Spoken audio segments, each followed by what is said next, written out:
Hello everyone, how are you? We're going to get started here in just about 15 seconds, so stay tight and we'll be right back.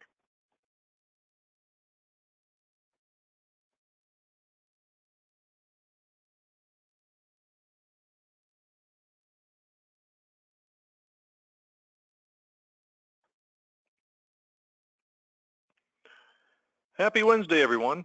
Did you know it's Optimism Month? I know things don't seem that great in the energy efficiency and the environmental realms lately, but we still got 2 days left in this month, so let's make the most of it.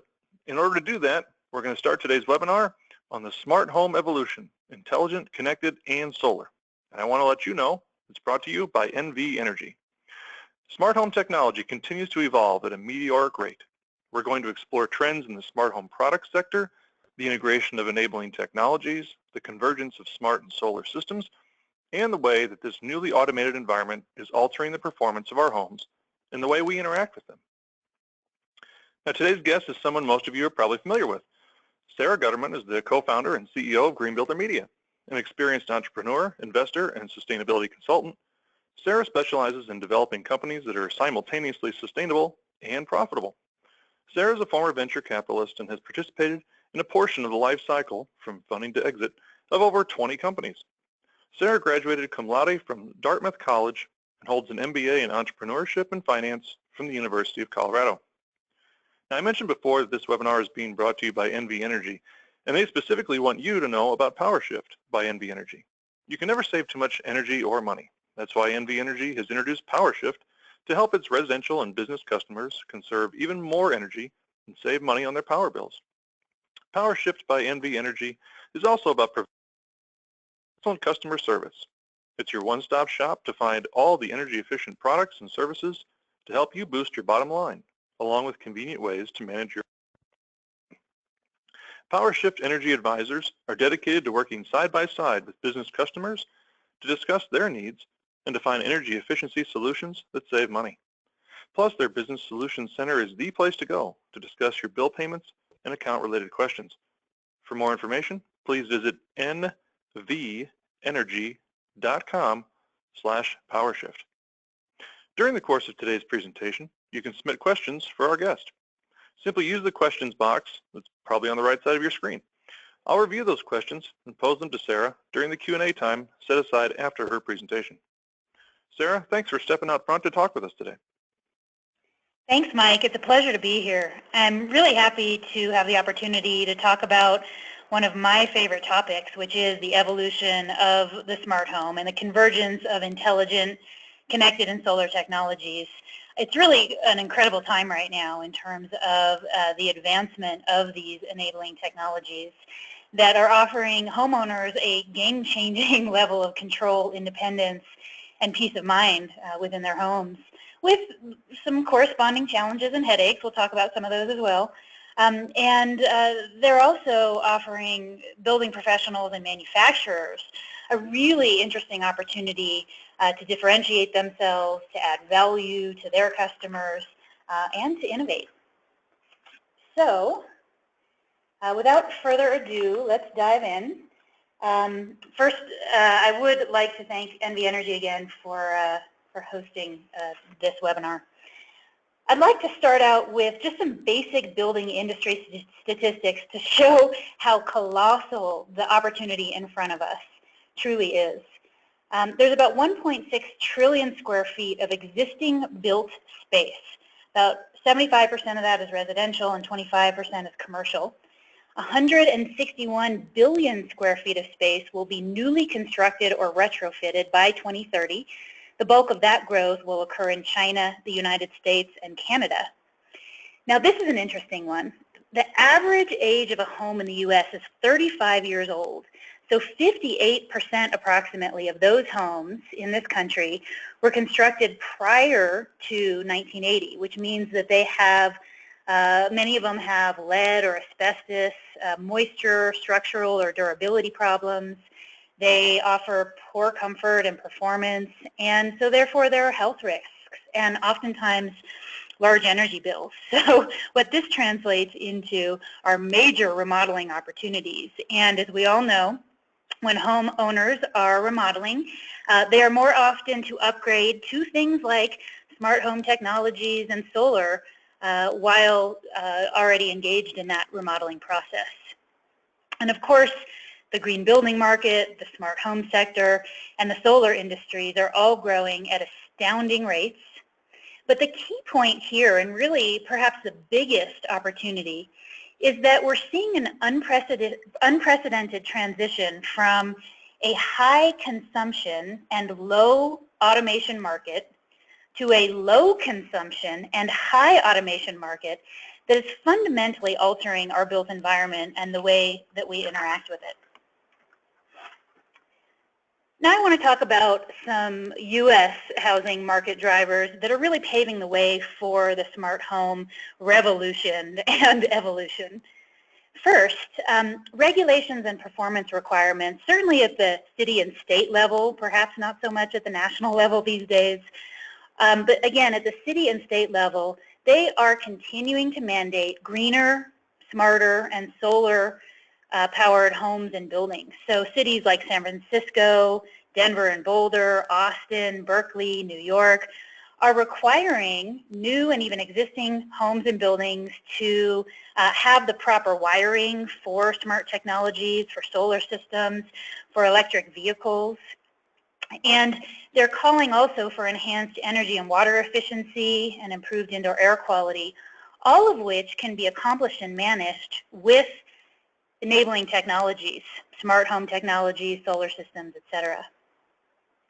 Next, renewables, efficiency, and automation have now really become the most cost-effective strategies for managing energy and costs, and they're really now in the impartial hands of the market. So again, despite what's happening at a national level, most of the renewable energy and efficiency related technologies on the market, again, are in the hands of our market forces, and they have reached or even surpassed price parity with conventional or non-green products.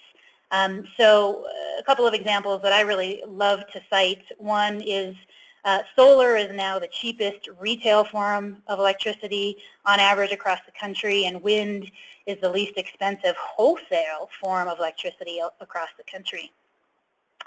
Next, in terms of just general housing market trends, green buildings are yielding a meaningful ROI. They're reducing operating costs by somewhere between 13 to 20% for new buildings and around 10% for retrofits. And they're also increasing building values, somewhere, depending on the market, between 5 to 20% for new buildings and retrofits. Another really interesting market driver is the changing specifier. So consumers are now playing a central role in purchasing decisions for products and technologies and systems in their homes. And this is a major change from the last few decades. When we first started Green Builder Media over a decade ago, our builder and our architect readers used to duke it out over who they said made most of the purchasing and specification decisions in the home. The builders would say that they would make the decisions. The architects said, no, we would make the decisions. But now both of those groups and our consumer readers say that it's really the consumers more and more, over half of the time, that are making the product specifications decisions in their homes. And that's important, especially relative to smart and solar and enabling technologies, because homeowners are actively looking at specifying purchasing products that will help them save money on energy, conserve water, reduce maintenance and operations, and make their homes healthier. Again, as I said earlier, all of which can be accomplished through smart home technologies. Unfortunately, green, smart, connected, and solar products are now very affordable and accessible for the most part. Building professionals are using sustainability as a differentiator to create value and revenues. So they're building green in response partly to consumer demand as well as partly increased regulations. But they're really using enabling technologies and sustainability, like smart home systems and renewable energy and solar in particular, as a factor of differentiation and a driver for innovation. So we're now starting to see more integration of services. So for example, Contractors who once installed security or home entertainment systems are now also installing integrated smart home ecosystems and solar systems, connecting that ecosystem of technologies together to provide added value to the homeowner. So Americans love smart. According to a Coldwell Banker survey that I recently read, about 50% of Americans currently own smart home technology or plan to purchase a smart device this year. So you can see on this slide the top drivers for smart home tech purchases: home security, energy and lighting at the top of that list. And then you can also see what homeowners are prioritizing in terms of their spending. So comfort, energy efficiency, health and wellness, resale value and aesthetics are a little bit lower on that list.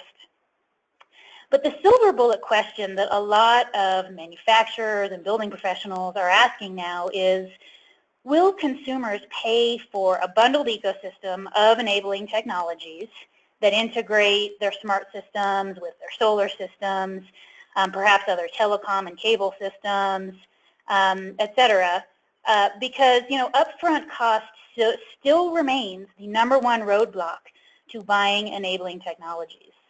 But with that said, the math is definitely becoming easier. So if you think about the fact that the average American household spends about $2,100 a year on energy, and if smart home technologies, especially if they're integrated, say, with a solar system that can generate, store, and manage energy use and water use and can make a home healthier, that can certainly reduce energy bills while also offering that peace of mind, it's really becoming more and more of a winning proposition. And certainly there's a more compelling ROI today than ever before. One other just a little piece of data that we've discovered in our research that I think is kind of interesting and worth sharing is that when we ask our consumer readers how many smart home technologies a house has to have in order to be considered smart, one device isn't enough, and on average they think that you need to have at least 3 devices, smart devices, in order for a home to actually be considered smart. So homeowners are taking control. Why do they love smart home technology so much? Certainly it's because they can learn our behaviors, upgrade themselves seamlessly, take human error out of the performance of our homes, and really make our lives more efficient, convenient, and sustainable. With smart home technologies, we as homeowners are offered a greater level of control over our homes than we've ever had before. And we're certainly on the energy side transformed from kind of passive consumers into active resource and energy managers. And we have the ability to proactively monitor and optimize the production, storage, and use of energy and resources in our homes. We can optimize our water use, make our homes healthier, all the while saving money. And one of the interesting things about enabling technology is that it seems to be quite addictive because, again, what our research shows is that once a homeowner purchases one enabling technology, they're about 90% more likely to purchase another one. But right now, we are definitely in Smart Home 1.0, which is essentially command and control. In this scenario, we instruct our devices to do what we want them to do, and they respond accordingly. We certainly are starting to see some more advanced learning technologies and intelligent systems. We'll use the Nest thermostat as an example. That's not new, I know, but certainly it was a good first example of a learning device. But the intelligence of our devices are very soon, frankly, going to astound us and transform the way that we interact with the built environment. So let's talk about what that looks like. What does Smart Home 2.0 and this concept of the evolution of the smart home look like? What's next? The first thing that we are watching is machine learning, also called artificial intelligence. I'm going to call it AI. So for those of you who don't know that term, it's artificial intelligence or machine learning. So these AI-based technologies are proliferating, and there's certainly a range of solutions that are being introduced into the market from a spectrum of players, namely the leading tech companies like Amazon and Google and Apple. So AI enables technology platforms to learn patterns, behaviors, and preferences, and to really optimize the deployment and application of technologies. So with this machine learning, you can not only set your preferences on your smart home system, but you can do more advanced things, like, for example, you can set goals for your energy savings or create a scenario where you want to prioritize energy savings over data privacy, and the system will adjust itself accordingly.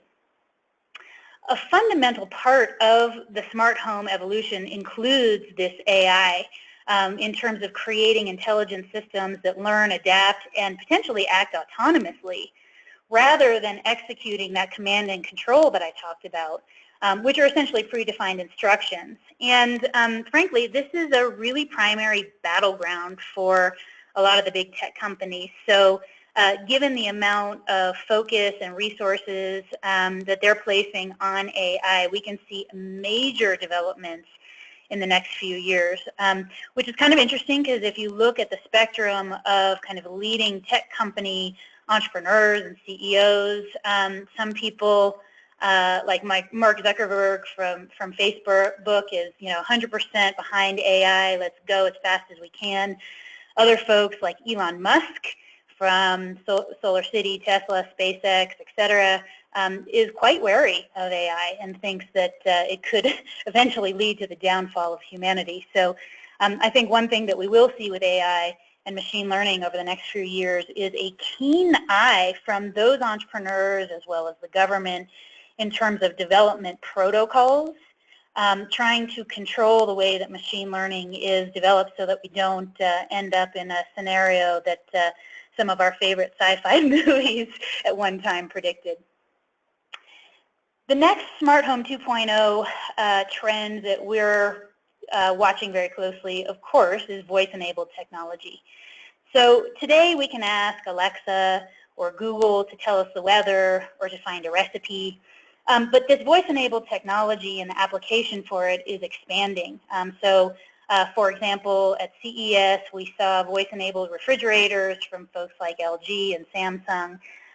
But Alexa is enabling, that's Amazon's AI voice-enabled product, and Google are applying these voice-enabled technologies to many and most of the smart home devices and appliances and other technologies and systems in our homes, so that in the not too distant future, I suspect we're going to be able to give voice commands to many of the products and systems and devices in our homes.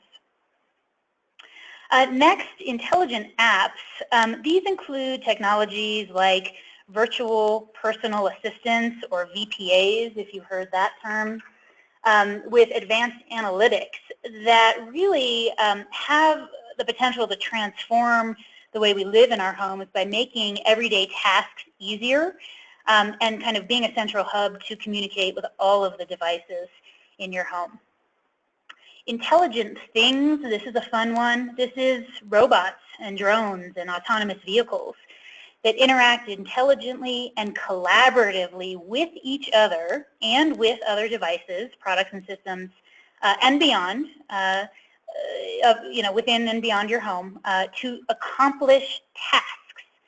And this is really where we can expect the blurring of the digital and the physical world in a way that the digital world will become an increasingly detailed reflection of the physical world, so think virtual reality, and the digital world will appear as a part of the physical world, really kind of creating a very fertile ground for, again, really a radical shift in the way that we function in our homes and beyond, certainly in our businesses. We're starting to see things in the banking world that are using this type of applied intelligence as well.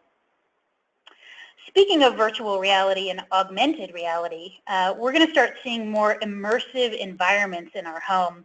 One example that I really love is the mirrors on our closets will not only be able to check out the weather and suggest an outfit to us based on the weather, but it'll be able to scan us and kind of figure out what our mood is and kind of create that outfit suggestion accordingly.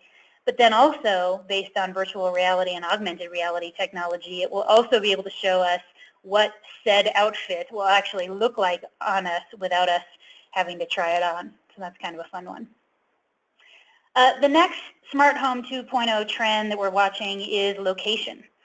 So we've already started to see some interesting, it's called geofencing solutions. So geofencing means, for example, devices in a home can sense when, say, a homeowner's vehicle is nearby, say half a mile away, and the smart home system then turns on lights, opens the garage door, turns off security systems, etc. But soon, beyond that geofencing function, we're also going to start seeing the smart home system being able to locate where inhabitants are within a home, so that, for example, the heating and cooling system or lights can turn off or shades can close in rooms that are unoccupied, whereas systems can adjust based on homeowners' preferences in rooms that are occupied. Also look for increased integration. We're already seeing a just tremendous proliferation of integration. For example, Nest's entire Works with Nest program. Again, I mentioned Amazon's Alexa voice-enabled technology integrating into a tremendous amount of other smart home technologies and devices and appliances. So we can continue to see that proliferation of integration to really, again, optimize energy and resource use in the home. You know, there are some fairly advanced integrations today. Again, I mentioned Nest. So, for example, Nest can integrate with your Whirlpool clothes dryer to set an away mode if it senses that you're out of the house. And then the dryer will run a longer but more energy efficient drying cycle. But soon we're going to see more connectivity. So, for example, heating and cooling systems will be able to talk to window shades or even electrochromatic glass that changes transparency within your windows to reduce solar gain and glare, to control energy use. We'll see things like whole home ventilation systems that monitor your indoor air quality to make sure that you have a healthy environment. So, for example, if a system senses some carbon monoxide buildup, it'll trigger a vent fan or an air exchange system. And we will also very soon, hopefully by the end of this year, see intelligent water systems that will not just monitor leaks, say under faucets, which existing technology can do today, but can monitor whole home water pressure and then alert you proactively if something is wrong so that you can optimize water use. Water-based solutions are going to be very, very important. I think, you know, energy certainly was has been the topic on, you know, the top of our list to conquer and to develop solutions for in the past decade. I think we're shifting now more and more into water, so that we're going to see a lot of advances in water-related technology, quality and quantity. The other arena that we're seeing a lot of movement is we're seeing the very rapid shift of indoor air quality and healthy homes changing from a nice-to-have to a must-have for home buyers. And that's based on our own research, as well as a lot of conversations that we're having with you know, our builder and building professional readers. So in terms of those enhanced energy and water monitoring opportunities, we are going to start seeing more and more measuring and monitoring technologies that create standby settings to reduce energy and water use. And then finally, in terms of Smart Home 2.0, the other main trend that we're watching is demand response. So this is when devices communicate with the grid and utilities to optimize the time and cost of energy use in a way to reduce peak demand and lower energy bills. And this is happening now. So companies like Emerson and Carrier and even Nest have programs and actually have built-in applications into their thermostats to talk with utilities to do things like pre-cool a home. Let's say you're in a warm environment. A thermostat will trigger your cooling system before peak demand when energy is in lower demand and also costs less. So it'll cool down your home so that it's pretty cold, but then during peak demand it'll cut off your cooling system so that you're not paying those higher rates and your home will warm up a little bit. But again, since it's been pre-cooled, it'll get to a comfortable temperature, and therefore these devices will help shift the electric load to off-peak times and again save what we think will be a fairly substantial amount of money for homeowners. And this Smart Home 2.0 trend is so important that it deserves its own slide, and that is the convergence of smart and solar systems. As technologies in both the solar and smart home arenas are becoming mainstream and affordable, it's really clear to us that these two categories will not remain as standalone islands, but rather will sync together as a part of an integrated ecosystem that empowers homeowners to optimize the energy use and performance of their homes. You know, just having a solar system or just having a smart home technology system is really only half of the equation. Because only when we have the convergence or the integration of smart plus solar can we control the production, storage, monitoring, and usage of energy in the home to create this ultimate demand-side energy management strategy. And really only then can we harmonize power generation with a homeowner's consumption pattern that's based on schedules and personalized settings and preferences.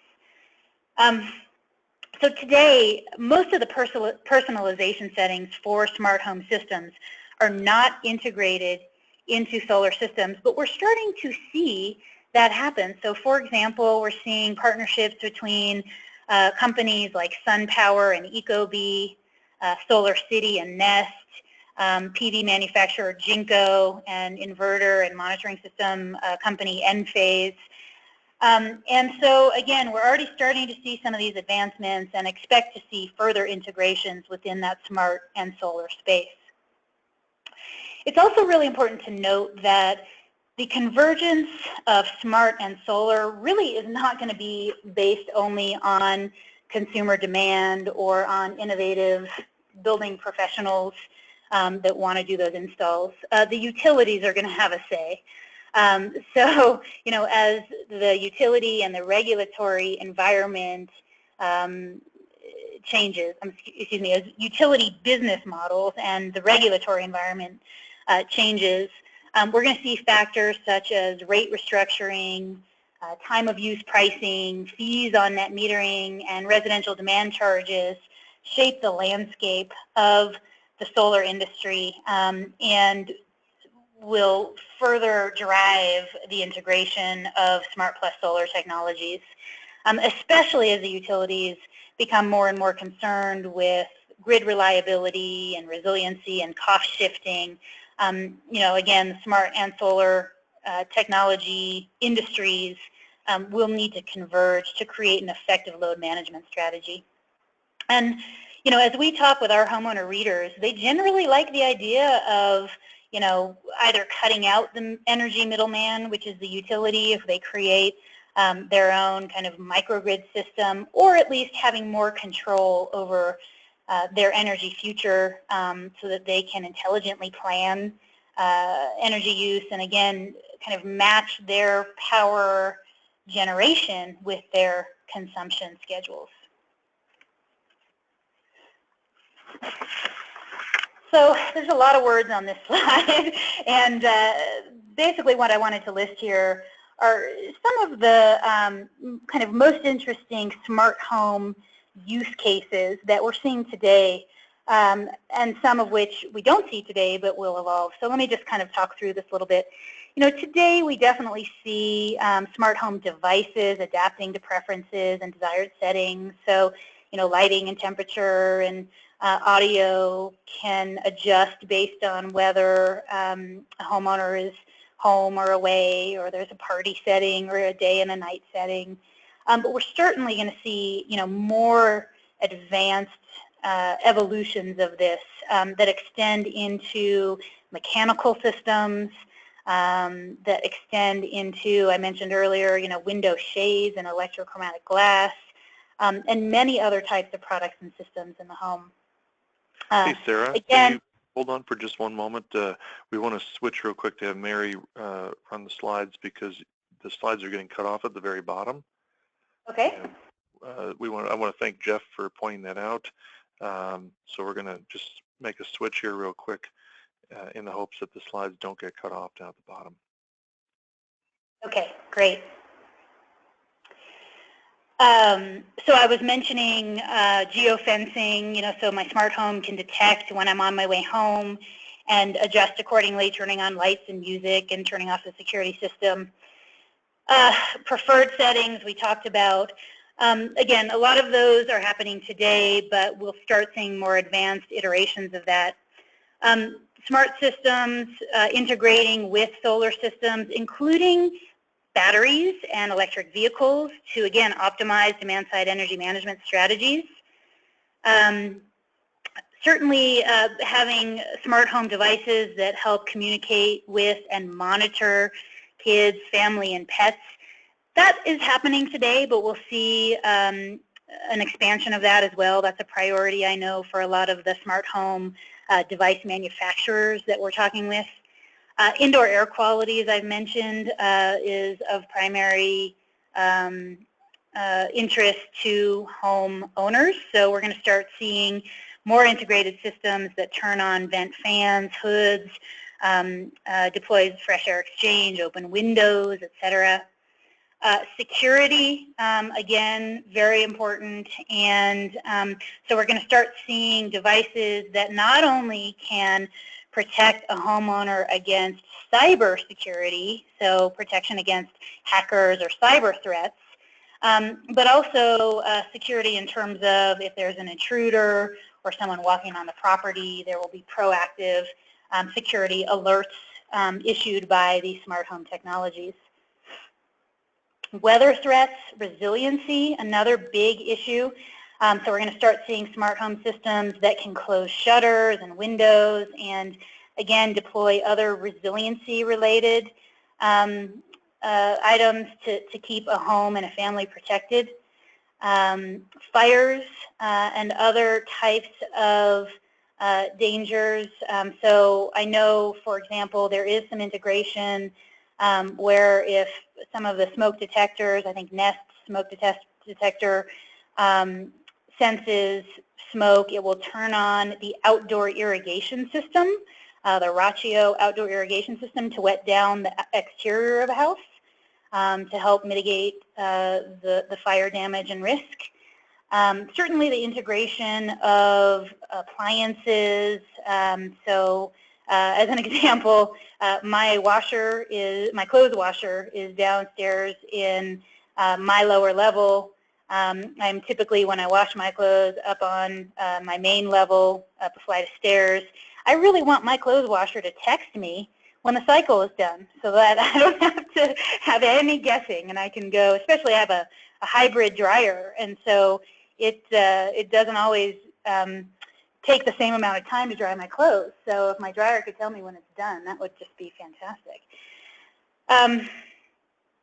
Diagnostics is another big thing that a lot of the device manufacturers and system and product manufacturers are addressing, so that the smart home system can actually run diagnostics on devices and mechanical systems and let a homeowner know when proactively before something malfunctions or breaks. And then also it can seamlessly download upgrades, software upgrades, just like with our phones.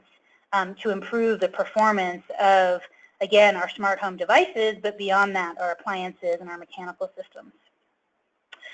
I mentioned water is another big topic, water management. So our smart home system soon will not only be able to tell us if we have leaks, but it'll also be able to, water my plants and my indoor and outdoor plants, so my plants and landscaping based on soil moisture. It'll, for my landscaping, it can sense weather, so if it's about to rain, that my sprinkler system won't kick on. Again, some of that is already available with smart irrigation systems. Again, I mentioned Ratio, but we're going to start seeing more and more of that as an integrated system so that I can manage my water use just like I manage my energy use. And then finally, healthcare monitoring and access to healthcare professionals is another primary application that we're going to see a lot of folks addressing in the near future. Next slide, please.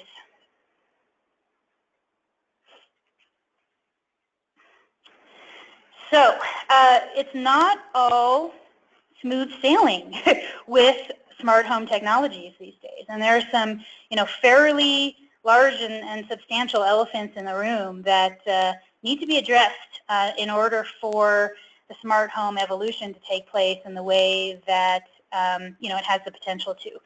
The first is, probably the biggest issue, which is metadata collection, security, and privacy, right? So homeowners want personalization features, but they're protective of their privacy and security, and rightfully so.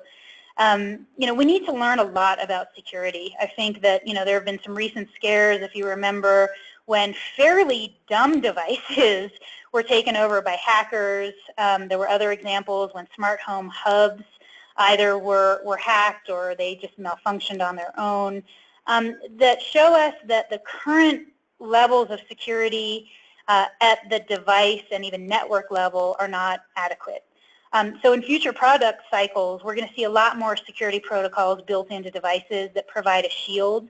But really, I think that the solution is going to come from a combination of security at a device level as well as an overlying protective layer in the form of software or a firewall. But certainly, as the digital environment evolves, we know it's so fluid, security is going to have to be increasingly adaptive as well.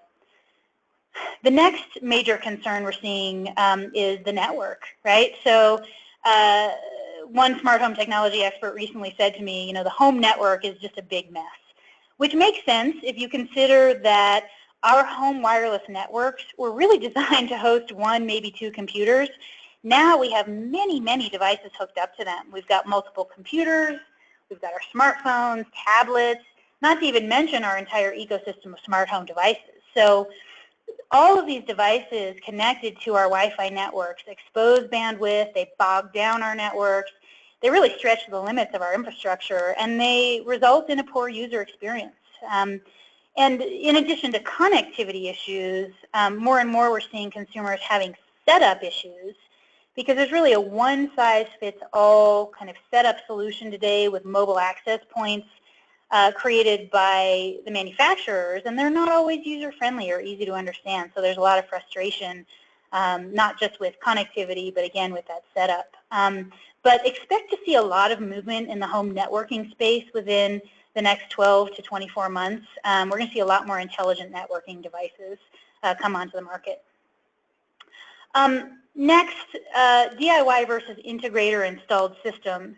There's a big difference between smart home systems that are installed by a professional integrator and one that's installed DIY style by a homeowner. And what we're seeing is that a homeowner may go to a friend's house or a demo home and actually see a kind of smart home ecosystem that is integrator installed and say, yeah, I want that, and they think they can replicate it themselves with off-the-shelf devices, which they purchase and try to connect, and then they're really sorely disappointed because it doesn't function the same way as a more sophisticated integrator installed system. So from a homeowner standpoint, it's important to understand that what you can do DIY with off-the-shelf devices is different from an integrator installed system. and homeowners have to understand the difference in terms of the functionality as well as the cost. From a builder and a contractor standpoint, this actually offers a really interesting business opportunity where you can really talk with home buyers or homeowners in the cases of retrofits and remodels about that difference, and then you can differentiate yourself by providing functionality that homeowners can't purchase off the shelf, whether that's more sophisticated applications of devices or things like microphones embedded into the walls. And kind of the last main elephant in the room that we're watching is the resetting of systems after a resale of a home. At the end of the day, smart home technology, as smart as it is, it's not smart enough to know that a house has been sold. And so when new home buyers purchase an existing home, they may come into a house knowing very little about smart home technology in general or the specific devices in the home. They might not know how to reset those devices or even use them. Apparently, only about 15% of home buyers ask their realtors about smart home technology in a house. While today most homes have maybe 1 to 3 smart devices, experts project that very soon we're going to have 30 to 40 smart devices in our homes. And as you can imagine, that's going to create a problem for existing home buyers if there isn't some protocol. So here's the deal. State laws differ on what's considered to be part of a home and what has to stay in a house when it's sold. In many jurisdictions, fixtures stay in a home while non-fixtures don't. So a fixture is something that's affixed to the house, right? It's a thermostat, it's a lighting control.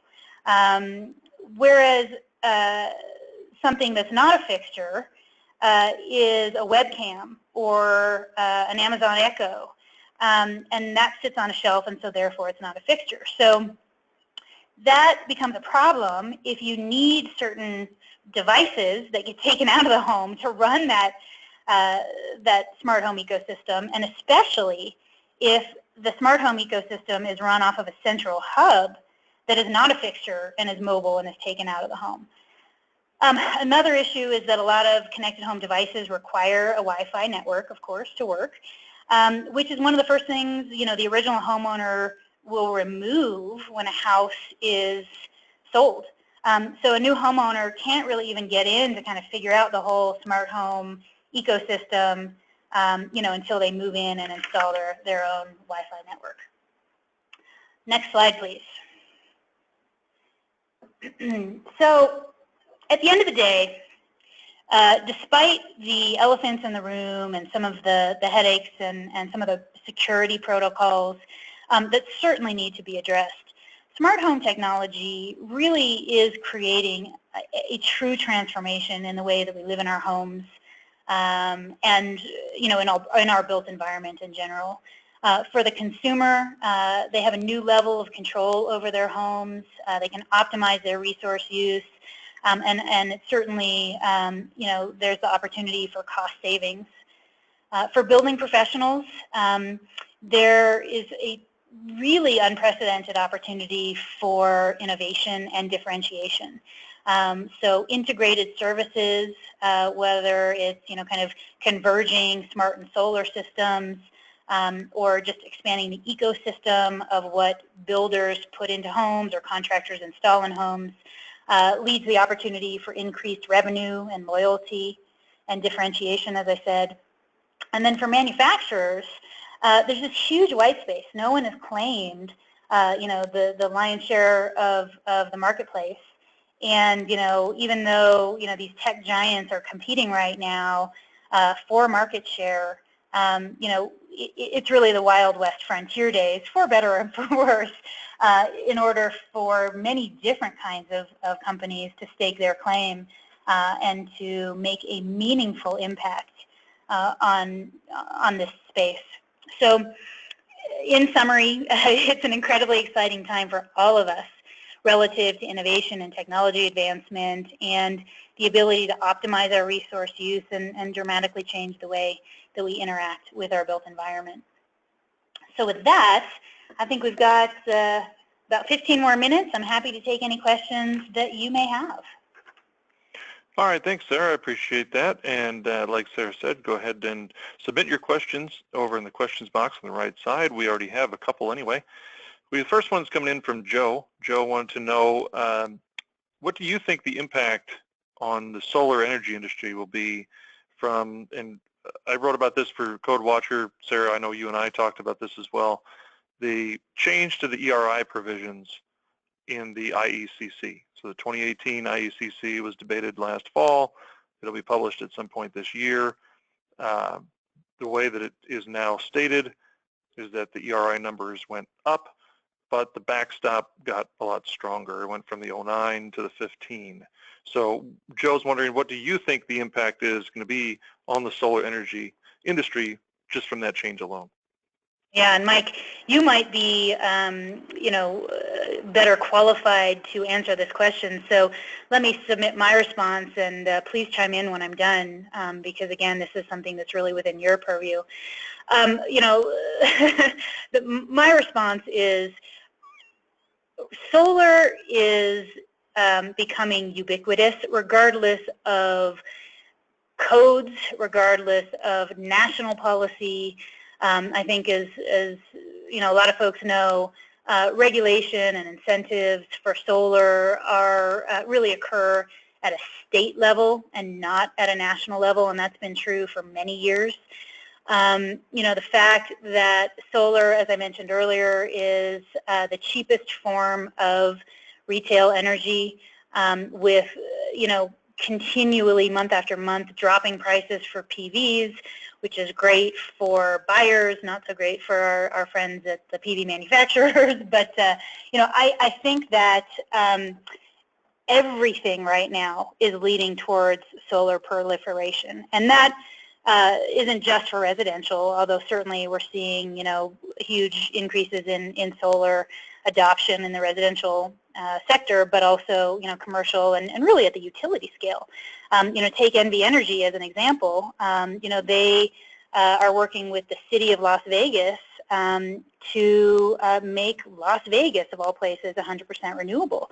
I think it's by 2030, and that's because NV Energy is adopting wide-scale solar and wind technologies. So that's my high-level answer. Now, to come down to the ERI.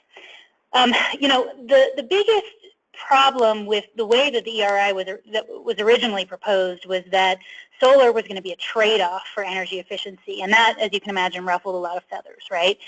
Fortunately, a wide spectrum of different types of special interests and vested groups came together, from environmental groups to the builders, builder-related associations to ResNet itself, to create a solution where there wasn't the ability for the first time to include solar and renewables in that ERI equation, which I think is a great thing across the board for everyone, because again, it offers a pathway to utilize solar and renewables in a way that helps meet and exceed codes.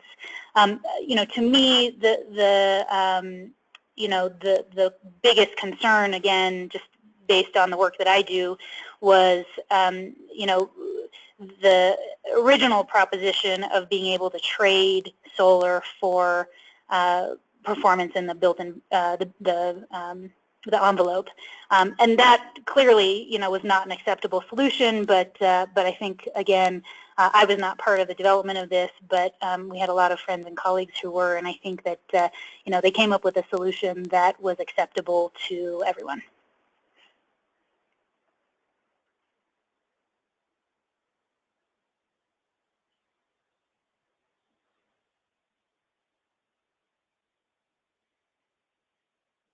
Mike, do you have another question on there?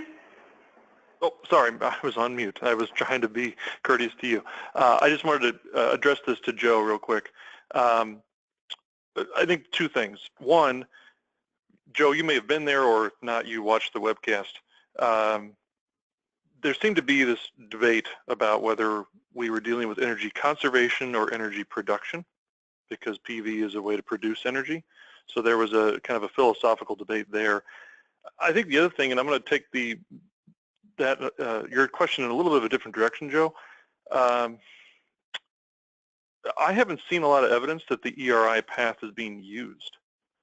So I don't know if that change to the ERI path is going to have an enormous short-term impact on the solar industry. I think there's other things that are impacting the industry much more, such as pricing, availability, social acceptance. I think there's other factors there. And so I just wanted to kind of briefly mention that. I did write on this at length on the CodeWatcher site, so you can kind of check that out. It was back from October if you want to take a look at that too. Wanted to move on to a different question. We have one from Ellen Vaughn.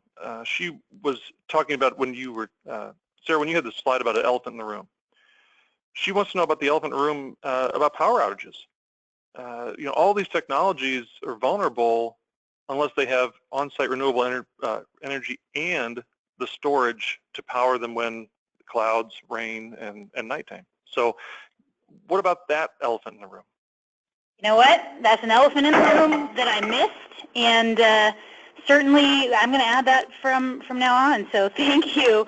Yes, absolutely. Power outages, grid failures, brownouts, blackouts, all of these things are going to continue to be more and more of a concern, especially as our grid infrastructure continues to, become dilapidated.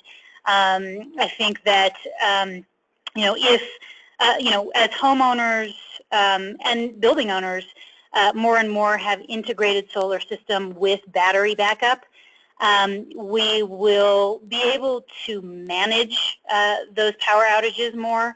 And I'll use an example right now. In Brooklyn, there's a really interesting program going on. The Brooklyn utility is working with home and building owners.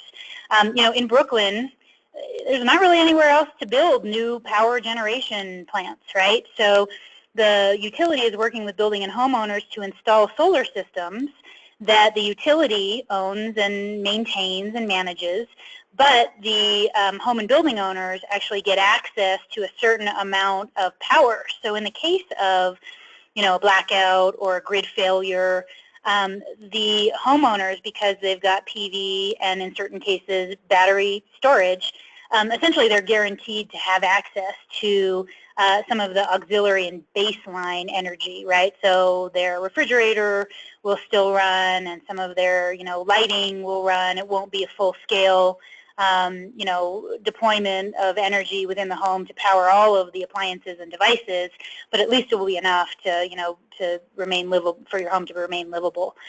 So I do think that, as we see the greater adoption of solar systems with battery backup, right? So not just grid-tied systems that may, help a homeowner through net metering, but really with that battery backup. And that can be a battery like a Tesla Powerwall or a Sonnen, or it can be an electric vehicle, which we're starting to see more and more as kind of a backup battery for homes, storing energy for use.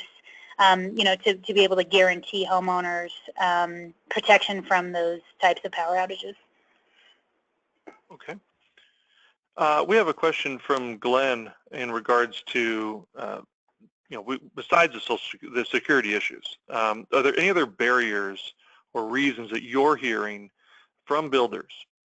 Anything that they're hesitant about in regards to incorporating some of the smart technologies into their projects? Yeah, it's a complex question. So what we're hearing from builders is a little bit of a diverse spectrum of opinion on smart home technology.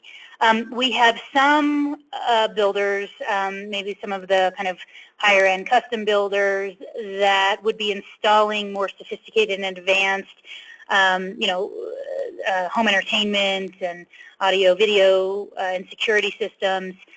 They're really gung-ho on, integrating these sophisticated smart home technology systems with that model that I mentioned earlier that's, kind of integrator installed, and it's more advanced than, the DIY off-the-shelf solution. We have other builders, some in the production arena, who say, we're going to offer a baseline of smart home technologies like thermostats and lighting controls, and even smart lighting, because homeowners expect it. But when it comes to some more of the advanced applications, we're going to leave that to the home buyer, right? It's in their hands, it's their preferences, and partly because, again, the production builders are always very sensitive to cost, but also because, what I've heard verbatim from them is, if we install a thermostat, but it's not the brand preference of the home buyer, they're going to, replace it anyway, and there goes, our investment in said thermostat. So, again, much less apprehension on more of the kind of a higher end and custom side, where there's full integration, a little bit more apprehension on, the production side of things, but I would say across the board, the builders that we talk with understand that there's a certain level of smart home and connected technology that really is just a baseline level of expectation now. Reese was wanting to know if you had any additional sources for learning more about cutting-edge smart home ecosystems. Yes. If you go to greenbuildermedia.com, we actually have a whole microsite on IoT and Internet of Things, and within that you can learn a lot more about smart home technologies. Also, the January-February issue of Green Builder magazine was dedicated to Smart Plus Solar. You can find that in the archives of our magazine archives. So if you click on magazine in our nav bar at greenbuildermedia.com, you can get the flip book of that January-February issue, or if you email me, and my email address is on the screen, I can send you a hard copy. Another great resource is in November, we issued one of our annual homeowners handbook, and it really highlighted smart home products and devices, and that's also a great resource. I would recommend either accessing that through our magazine archives, or again, happy to send you a hard copy if we have any left. That's one of our best-selling issues, and usually we sell out. So it might be, you might have to access the digital version. We talked a little bit earlier about different elephants in the room, and Reese wanted to submit data blackout. So he had power, but a data cable had been injured, and so they didn't have access to the internet, so they couldn't connect to the home. Mm-hmm. Yeah. Well, certainly, when your internet and data connection goes out, there goes your entire smart home system, unless you do have redundancy and backup. I think that's also part of what we will likely start seeing in the next, not 6 to 12 months, but maybe 12 to 24 months, where there is, some built-in redundancy. Just like with our smartphones, we have some redundancy if we're able to connect to, Wi-Fi versus, our carrier's network. I think we may start seeing some more redundancy built into the devices themselves, so that we can have multiple points of contact. But, at the end of the day, if there is an infrastructure issue, whether that's data lines or power lines, that becomes a problem if you have, a smart home system. I know my co-founder of Green Builder Media, our president, Ron Jones, one of his biggest areas of concern is with smart home systems is that, if they are down because of power or data outages, will we remember how to do things for ourselves, right? Will we remember to turn down the thermostat? Will we remember to, turn off the lights when we leave? Those are simple examples and perhaps not the most applicable ones, but certainly, something to think about. To follow up on that one, Sarah, my thought has always been if we get to the point where we don't use keys anymore, and the smart homes, we simply type in a keypad in order to unlock our doors, and the power goes out or something goes out and we can't get into our own homes because we don't use quote, old-fashioned keys, and we're locked out of our own homes. Absolutely. I'm dealing with that right now. I'm trying to reset an iPad that a colleague that's no longer with us used to use, and I don't have his iCloud password, and so I cannot essentially use the full functionality of the iPad because, until I get the password from him or get him to, well, essentially I have to get the password and reset the iPad. And I think, some of those types of problems that we've seen with our smartphones and tablet devices, yeah, absolutely, those are going to apply to our smart home devices. That's part of what I was talking about, when I was mentioning problems with resale of a home. What happens if a homeowner leaves and they take the passwords with them and devices aren't easily resettable? The easiest thing to do is just to have a, kind of a basic reset button, on these devices. But again, that's certainly something that the manufacturers are going to have to be aware of and come up with a viable solution. I want to put out a last call for questions. We're just a little bit past the top of the hour, but I think, Sarah, you can stick with us for a little bit longer. Yep, we've got a few more minutes, by all means. Great, fantastic. So you mentioned really early on in the presentation about resale value, real estate values. Obviously, we know in the residential world there's the residential green addendum. What about on the commercial side? Mike, can you clarify what you're talking about exactly? I just want to make sure I'm answering the question properly. Sure, yeah. So in the residential world, we've got the green addendum. It's a document that's produced by the Appraisal Institute. It's incorporated into the HERS software. I believe there's an add-on you can download and click a button and it auto-populates the green addendum. And this is something that you can hand to an appraiser, to a real estate agent that says, look, here are the green features of this house. And it is especially helpful in places that have greened their MLS. I don't know though is there something equivalent that exists in the commercial world for commercial real estate? Mike, that's a great question. I have to admit that I don't know the full answer. I don't know if there is a similar addendum. I think that there are certainly, criteria that come with some of the green rating systems, whether that's, the LEED rating system or Green Globes. And then there is reporting through commissioning that happens that I think is trackable. And I think that, frankly, especially if you're talking about like federal buildings, those buildings are being monitored on an ongoing basis. So the real truth is I actually don't know if there is a requirement to share that information upon the sale of those buildings, or if that's just something that, say, a buyer can request. And I apologize, that's something I should know. I'll look into that. Good question. Well, it is interesting you bring up disclosures because I know the Institute for Market Transformation has been working, they started with their city project, and I apologize to IMT if I'm using the wrong name there, but it focused on 10 metropolitan areas. Now it's expanded to another 10, and it works with, the whole concept is energy disclosure of buildings, and I'm not sure if it's a water component to theirs. I know there is for the portfolio manager, but so there is something out there. You're right. I just didn't know if it went beyond simply here's how much energy this building uses, or even here's how much energy and water this building uses. I didn't know if there were additional things or not. So that's okay. We'll leave that for another day.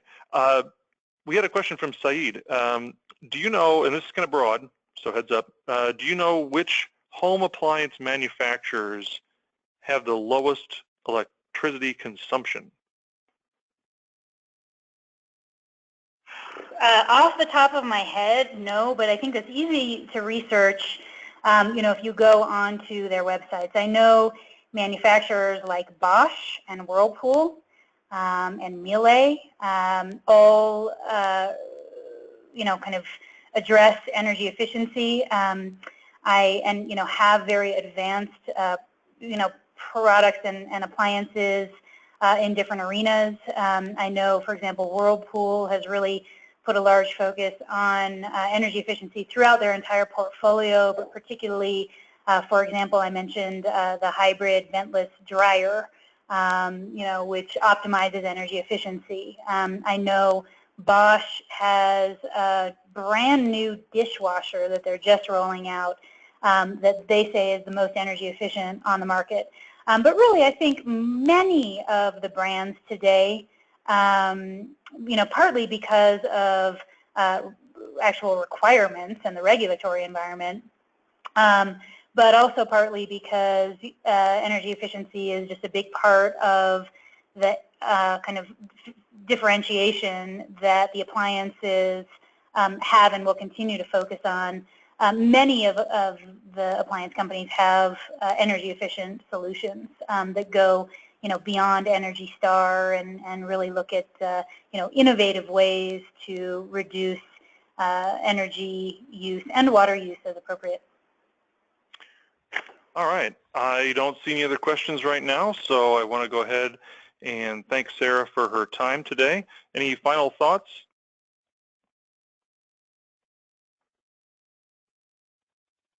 Sarah, no, thank you all. Yeah, thank you all very much for listening today. Really appreciate you being here. Thanks again to NV Energy. Mike, thank you to you for being an excellent moderator.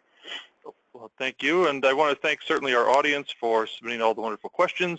We really appreciate those and appreciate your attendance. And again, thank you, NV Energy, for the generous sponsorship. Our next webinar will be on Wednesday, April 19th at 2 p.m. Eastern Time. We'll be talking about insulated buried ducts with Dave Millay, and that one is going to be sponsored by the North American Insulation Manufacturers Association, also known as NAMA. So until next month, have a wonderful day. Take care.